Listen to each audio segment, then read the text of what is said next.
In 1953, Marlon Brando was cast as a rebellious leader of a motorcycle gang in the movie The Wild One. His character's wardrobe consisted of a black leather jacket, a white t-shirt, and jeans. When the film premiered, the local cops were so worried about the influence of Brando as gang of juvenile delinquents that they actually arrested him at one point, thinking he was really the leader of a biker gang. Brando's character in the film was called the Wild One because he did unfollow the rules and he did uncare what anybody thought of him. Well, I think it's safe to say that nobody expected a motorcycle movie to kick off the biggest fashion trend since the invention of the little black dress. But what's interesting about his character is that he wore what we would call today a basic pair of men's jeans. There was nothing particularly special or unique about them. They were just plain old jeans. But if you think about it, the fact that this movie led to young people all over the world clamoring to get hold of the exact same thing. A plain pair of jeans says everything you need to know about the incredible power of fashion. Jeans have become the essential garment of the modern age. Everyone owns a pair. They're casual, they're cool, they're timeless. They cross social boundaries and political borders, fitting seamlessly into any walk of life. You can wear them to an interview or to a wedding, to a funeral or a festival. Jeans are a constant in a world that's always changing. In many ways, they're the perfect clothes. But where did they come from? Who invented them, and why? And how did work pants become a global fashion statement? This is the full story. The rugged, surprising, rebellious origin of jeans. Long before jeans, there was denim. Before denim, there was serge d'Anchiams. In the 17th century, in the French town of Anchiams, weavers developed a strong twill fabric called serge. Over time, a variation emerged that became known as serge d'Anchiams, or simply denim. Around the same time, in Genoa, Italy, sailors wore durable cotton trousers dyed in deep indigo to hide stains. These trousers were known as bleu de gaines, which would later become anglicized to jeans. So before jeans were a garment, they were a fabric. And before denim became fashionable, it was practical. The 19th century brought big changes. As America expanded westward, gold was discovered in California in 1848. This sparked a gold rush, bringing hundreds of thousands of prospectors, workers, and entrepreneurs to the rugged American frontier. But these miners and workers faced a problem. Their pants couldn't keep up with the hard labor. Cotton trousers tore easily, and wool was too hot. They needed something stronger, something durable, breathable, and cheap. Enter a German immigrant who would change history. In 1853, Levi Strauss, a 24-year-old German Jewish immigrant, moved from New York to San Francisco to open a dry goods business during the gold rush. He sold everything miners might need: blankets, tents, tools, and, yes, fabric. As the story goes, one day a miner asked Levi why he didn't sell pants as tough as the canvas he was selling. Levi took the hint and began producing sturdy canvas trousers, originally using brown canvas, later switching to a twilled cotton fabric dyed with indigo denim. But Strauss wasn't alone in changing fashion history. In Reno, Nevada, a tailor named Jacob Davis had a recurring issue. The pants he made for workers kept ripping at stress points, the pockets, and the fly. To solve the problem, Davis began reinforcing pants with copper rivets. The result? Super durable workwear that held up under extreme labor conditions.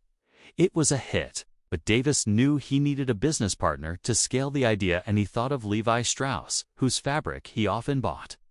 In 1872, Davis wrote Strauss a letter proposing they patent the riveted pants together.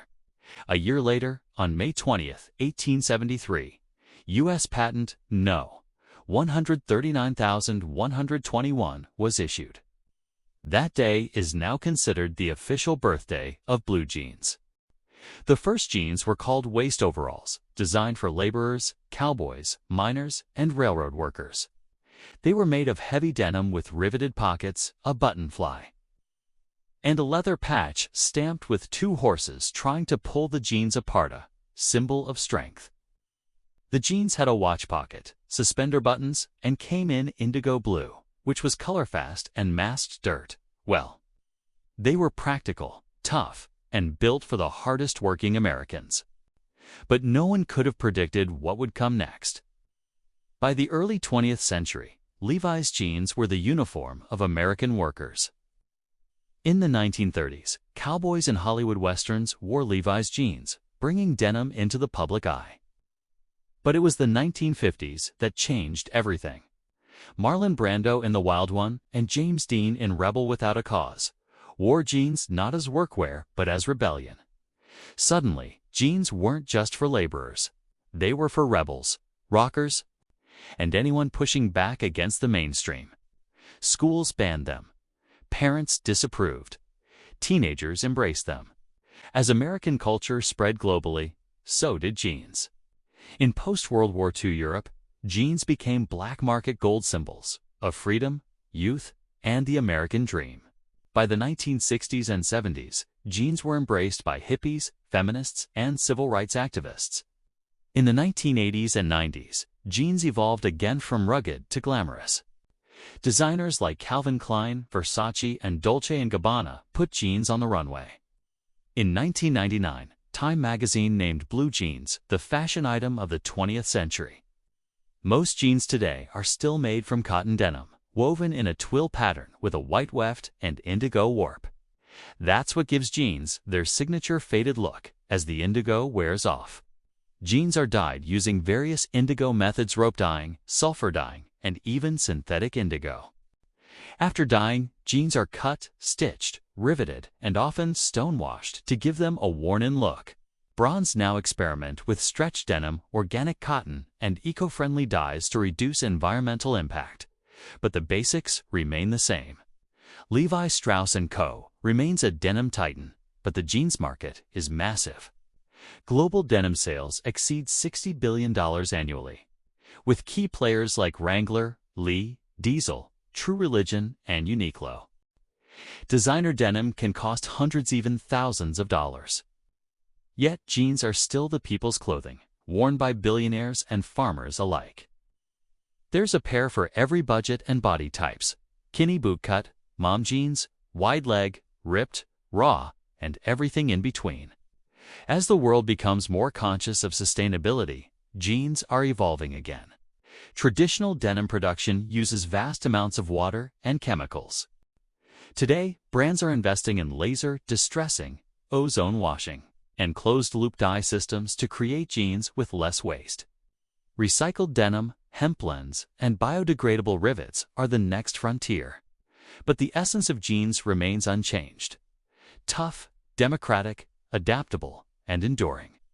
From the hills of Genoa to the mines of California, from rebels in the 50s to the runways of Paris, jeans have been everywhere. They've symbolized hard work, rebellion, freedom, fashion, and identity. Few garments have such a storied past or such a resilient future, all from a simple idea: stronger pants for tougher people. Have you ever wondered who invented zippers, or what inspired the creation of sneakers? Check out these videos to learn about the origins of some of your other favorite everyday items. And don't forget to hit that subscribe button so you never miss an episode of The Origin of